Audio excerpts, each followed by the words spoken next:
Magandang araw po sa inyong lahat. Jillian Ward nabigyan ng malaking ambag ni Emma Bacosa Pacquiao ngayon. Ano po natin lahat yan dito sa ating video. Bali ngayon nga po ay naging kapansin-pansin nga po ang mga post ni Jillian Ward na kung saan ay isa po ito. Itong ipapakita ko sa inyo ipinost ni Jillian Ward ay isa po sa pinakabagong ipinost niya.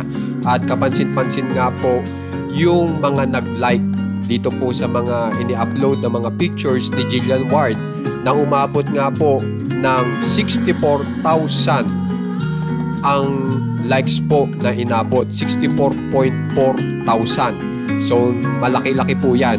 Pero kapansin-pansin nga po noong si Jillian Ward ay kasama pa si Emma Bacosa Pacquiao, makikita nyo po kung gaano po kalaki ang likes po na tinatanggap ng page ni Jillian Ward. At ito nga po ay ipapakita ko sa inyo na napakalaki pa lang ambag ang naibibigay ni Emma Bacosa Pacquiao kay Jillian Ward pag ang pag-uusapan po ay likes. Dahil po kapansin-pansin nga po ito na kung saan ay ipinost po ito ni Jillian Ward itong mga larawan nila ni Emma Bacosa Pacquiao at umabot nga po ang likes sa 1.1 million. Isipin nyo naman po yan. At ang nakakomment nga po dito na inilagay ni Jillian Ward ay with the future world champion. Kapansin-pansin nga po na napakadaming sumusuporta kay Emma Bacosa Pacquiao. At syempre, di ba may nabubuo nga pong magandang partnership itong dalawa na kung saan ay may nabubuo po mga fans itong dalawa, itong si Jillian Ward at Emma Bacosa Pacquiao, na syempre nagsama-sama po yan para sumuporta. Kaya umabot po yan ng 1.1 million. At hindi lang po yan, ito mas malupit pa.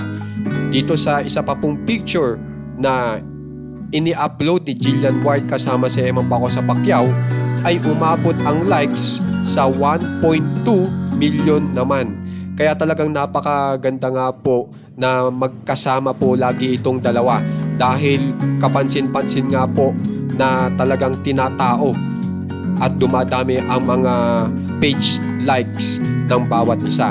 At kung maalala nyo naman po nung in-interview po si Jillian Ward na kung gusto pong maging kasamahan si Emma Bacosa Pacquiao sa isang proyekto ni Jillian Ward, aminado naman si Jillian Ward na talagang gustong-gusto niya dahil kilala niya na nga po si Emma Bacosa Pacquiao na napakabait daw, magalang, supportive.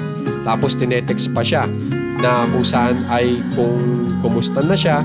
So, ang ibig lang sabihin po niyan ay napakaganda nga po ng samahan ng dalawa. Kaya naman po talagang yang nga po ang hinihintay ng madlang people, yung pagsasama po ng dalawa kung saan ay yung proyekto po nilang dalawa. So, aantabayanan po natin yan kung magkakaroon. Kaya naman guys, kung gusto nyo pong ma-update sa mga famous celebs ng Pinas, subscribe na po kayo sa ating channel na Juan Katawa. Maraming salamat po.